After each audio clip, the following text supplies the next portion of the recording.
सभी को मेरा प्रातःकालीन नमस्कार। आज फिर मैं एक नई वीडियो के साथ आपके सामने उपस्थित हूँ। चलिए आज शुरू करते हैं। आज हम प्राणायाम का पार्ट 2 करेंगे। मैं पहले पार्ट में आपको 5 प्राणायाम बता चुका हूँ, तो उससे आगे मैं आपको 6 प्राणायाम और बताऊँगा। तो प्राणायाम का जो हमारा टॉपिक है वो कंप्लीट हो जाएगा। तो आज हम 6 प्राणायाम की बात करेंगे, जिनमें सबसे पहला है भस्त्रिका प्राणायाम, दूसरा शीतली प्राणायाम, शीतकारी, सूर्यभेदी, चंद्रभेदी और लास्ट वन इज हमारा उज्जाई। तो ये 6 प्राणायाम है। अब इन्हें करते कैसे हैं ये मैं बताना चाहूँगा। मैं आपको बता चुका हूँ पहले पार्ट में प्राणायाम के कि प्राणायाम किस पोजीशन में करना है, आपको शरीर की स्थिति क्या रखनी है, तो वो सब आप फॉलो करेंगे। इसमें भी आपका स्पाइन सीधा रहेगा। आप किसी भी आसन में जिसमें आप इजीली बैठ सकते हैं, जैसे कि पद्मासन हुआ, अर्ध पद्मासन हुआ, मैं बता चुका हूँ आपको, या आप सिंपल आसन में बैठ सकते हैं, सुखासन में। तो ये हम 3 आसन में बैठ सकते हैं। और इसके साथ ही हमें अपना स्पाइन को बैंड नहीं करना, सीधा ही रखना है। हमें इस तरह नहीं बैठना, झुक के सीधे बैठेंगे। चलिए शुरू करते हैं। सबसे पहले भस्त्रिका प्राणायाम। भस्त्रिका प्राणायाम हम करते कैसे हैं? कपालभाति हमने किया था, वो स्टमक यूज़ होता है उसमें। भस्त्रिका हमारे लंग्स यूज़ होते हैं, वो हमारे लंग्स को मजबूत करता है। और हम जो ब्रीथिंग करते हैं वो लंग्स से ही करते हैं। करने का तरीका क्या है? आप सीधे बैठेंगे और तेज़ी के साथ श्वास को नाक से छोड़ेंगे।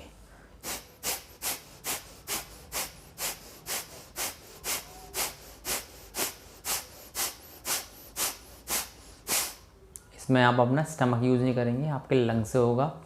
जो शुरुआत में जो बिगिनर्स हैं जो इस प्राणायाम के लिए, तो वो इस तरह कर सकते हैं। अपने दोनों हाथ इस तरह रखेंगे और सांस छोड़ते हुए आपके हाथ नीचे जाएंगे।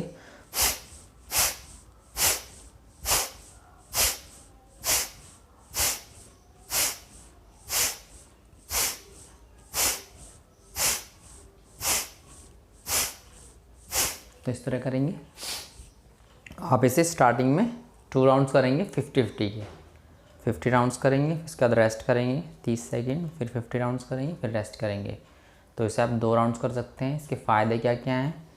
ये हमारे शरीर से जितने भी विषाक्त तत्व हैं या हमारे शरीर के अंदर जितने भी दूषित चीज़ें हैं उनको बर्न कर देता है, उन्हें जला देता है, यानी हमारे बॉडी के अंदर हीट क्रिएट करते हैं ये। दूसरा, ये त्रिदोष में संतुलन है, जो हमारे शरीर में वात पित्त कफ, क्योंकि हमारे शरीर में जब ये डिसबैलेंस होते हैं, जब भी हमें कोई रोग होता है, तो ये उसे संतुलन में रखता है। इसके अलावा रक्त को शुद्ध करता है, हमारा मेटाबॉलिज्म को बढ़ाता है, जिससे हमारा डाइजेशन अच्छा होता है। और हमारे शरीर में जो कफ जमा होता है उसे ये पिघल कर उसे निकाल देता है हमारे शरीर से। और नर्वस सिस्टम के लिए भी बहुत अच्छा है ये। तो आप इसे कीजिए। प्लस कौन लोग नहीं कर सकते? जो हाई बीपी वाले हैं, हृदय रोगी हैं, जिनको हर्निया है, गैस्ट्रिक अल्सर है, या दौरा पड़ता है, या मिर्गी है, तो ऐसे लोग नहीं करेंगे। इसके साथ साथ वे लोग भी नहीं करेंगे जिन लोगों को चक्कर आते हैं, तो ये लोग नहीं करेंगे। बाकी सभी लोग कर सकते हैं। इसके बाद हम दूसरे प्राणायाम की बात करते हैं। दूसरा प्राणायाम हमारा शीतली प्राणायाम। शीतली और शीतकारी लगभग दोनों के बेनिफिट सेम हैं, तो मैं दोनों को एक साथ बता देता हूँ। बस जो शीतकारी है हमारा, उसमें थोड़े से 2 लाभ अलग से हैं, वो मैं बता दूंगा। सबसे पहले हम शीतली करेंगे। शीतली करने का तरीका क्या है? सबसे पहले हम टंग को बाहर निकालेंगे और उसको फोल्ड करते हुए मुंह से इनहेल करना है हमें। अंदर खींचेंगे श्वास को,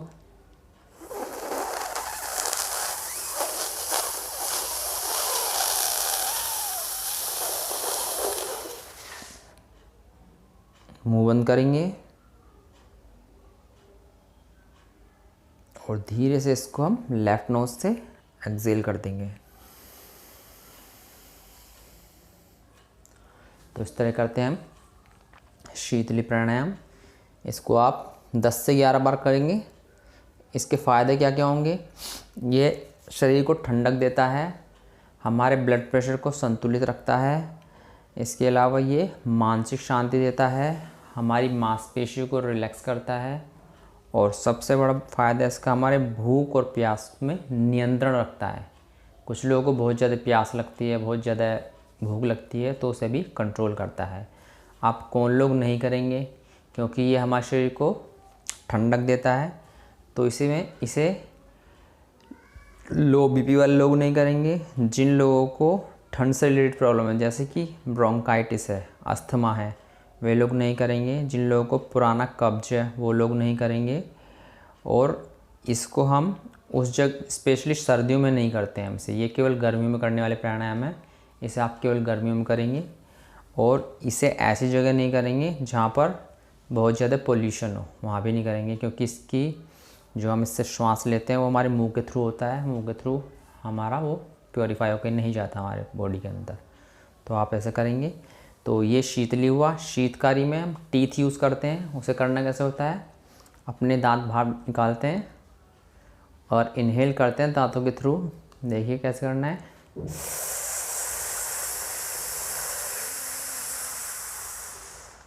मुंह बंद करेंगे और इसे हम लेफ्ट नोज से निकाल देंगे। तो इसे इस तरह करना है हमें। फ़ायदे लगभग इसके सेम है। सीमा इसकी क्या है, इसमें जो भी हमने उसमें बताई थी मैंने आपको शीतली में, वो ही हमारे शीतकारी में होंगी। तो वही सब इसकी भी जो नहीं करेंगे, जैसे कि लो बीपी वाले नहीं करेंगे, अस्थमा वाले नहीं करेंगे, ब्रोंकाइटिस वाले नहीं करेंगे, जिन लोगों को पुरानी कब्ज है वो नहीं करेंगे। अब इसमें लाभ क्या, लाभ लगभग जितने भी मैंने अभी आपको बताए शीतली प्राणायाम के अंदर वो सब हैं। बल्कि इसमें 2 लाभ और ऐड हो जाएंगे। शीतकारी में टीथ यूज़ होते हैं, तो जिन लोगों को दांतों की या मसूड़ों की प्रॉब्लम है वो भी क्योर होती है। तो ये हो गया हमारा शीतली शीतकारी। इसमें एक चीज़ ध्यान रखना, जब आप इनहेल कर रहे हैं टीथ से या टंग से, तो आप होल्ड करेंगे लगभग 10 सेकेंड अंदर ब्रीथ को। उसके बाद आप लेफ़्ट नोज से उसको रिलीज़ कर देंगे। लेफ़्ट नोज से भी कर सकते हैं या दोनों नोज से भी कर सकते हैं आप। ऐसा नहीं कि लेफ़्ट से ही करना है, हम दोनों से भी कर सकते हैं। मैंने किया,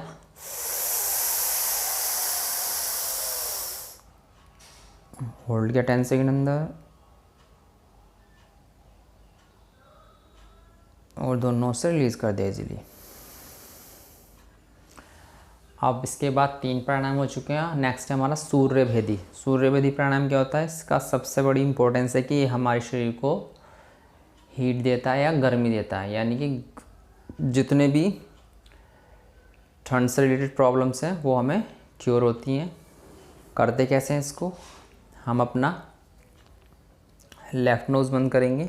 इससे लेफ़्ट से ही राइट से इनहेल करते हैं और लेफ़्ट से एक्सहेल कर देते हैं। करना कैसे है, लेफ़्ट नोज़ बंद करेंगे, राइट से इनहेल करेंगे,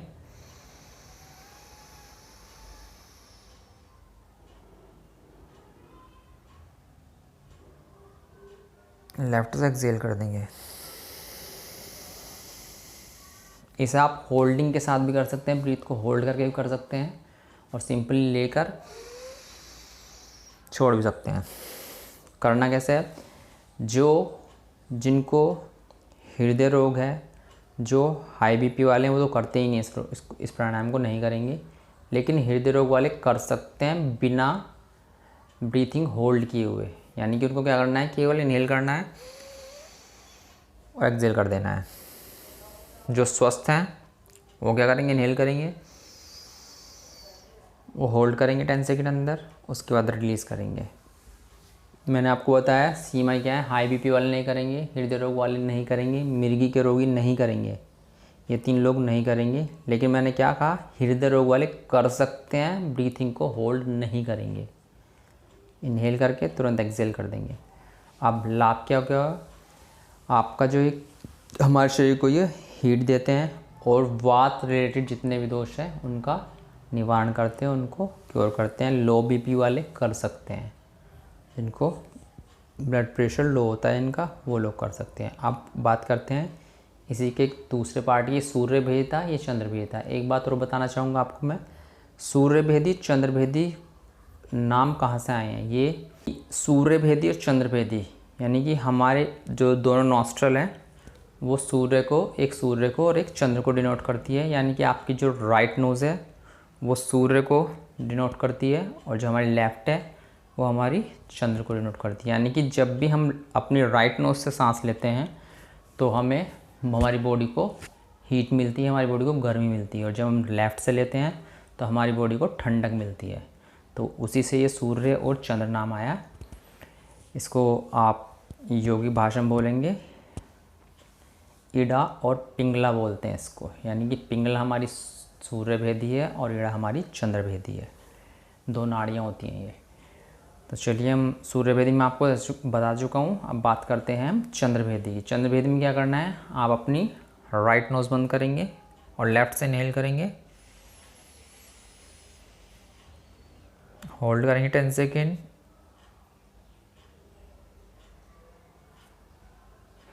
राइट से रिलीज़ कर देंगे। इसमें आपको ऐसे करना है, आपको लेफ़्ट से इनहेल करना है, राइट से एक्सहेल करना है। सूर्य भेदी में राइट से इनहेल करना है, लेफ़्ट से एक्सहेल करना है। तो आपको इस तरह करना है। ये वो हमारा चंद्र भेदी प्राणायाम। इसके भी लाभ क्या होते हैं, जो चंद्र भेदी है तो ये हाई बीपी वाले कर सकते हैं तथा शरीर को ये ठंडक देता है, वो कर सकते हैं। अब इसके बाद हमारा लास्ट प्राणायाम है उज्जाई प्राणायाम। उज्जाई प्राणायाम होता कैसे है, हमारे गले से होता है। करना किस तरह है देख लीजिए। सीधे बैठेंगे और अपने गले को संकुचित करेंगे और फील करेंगे कि हमें श्वास नाक से ना आके हमारे गले से आ रहा है, और ऊपर खींचना है।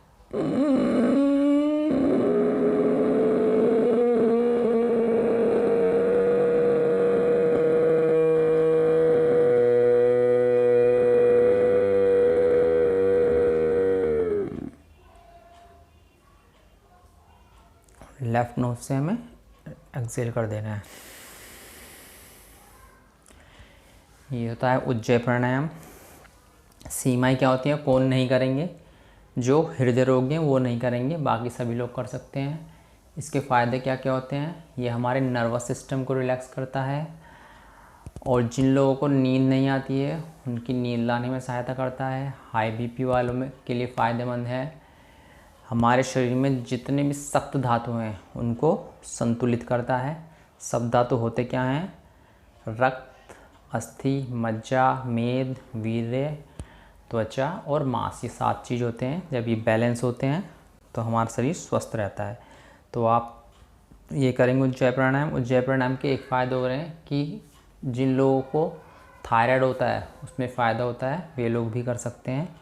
तो ये कुल मिला के हमारे 6 प्राणायाम हो गए। 5 मैं आपको पहले बता चुका हूँ। चलो एक प्राणायाम करेंगे कर्ण रोगांतक प्राणायाम। करना कैसे है, ये उनके लिए है जिनकी कानों में प्रॉब्लम है, सुनने में प्रॉब्लम हो रही है, या बहुत से लोग बोलते हैं कि कानों में घंटी सी बजती है, टिनिटस की प्रॉब्लम बोलते हैं इसे, तो उसके लिए बहुत अच्छा है। करना कैसे है आप देख लीजिए।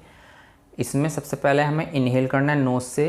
नोज़ से इनहेल करने के बाद अपने स्टमक को फुला लेना है, पूरा बाहर करके मुंह को फुला लेना है, और नोज़ को बंद कर लेना है दोनों उंगलियों से, और उसे होल्ड करना है 10 to 15 सेकेंड। ज़्यादा जोर नहीं लगाना है क्योंकि कानों पे प्रेशर पड़ता है काफ़ी, और ब्लड का फ्लो फेस की तरफ आता है, फेस के लिए भी अच्छा है। तो चलो मैं करके दिखाता हूँ एक बार। इनहेल करेंगे, स्टमक फुलाएंगे, मुंह फुलाएंगे, होल्ड करेंगे 10 सेकेंड,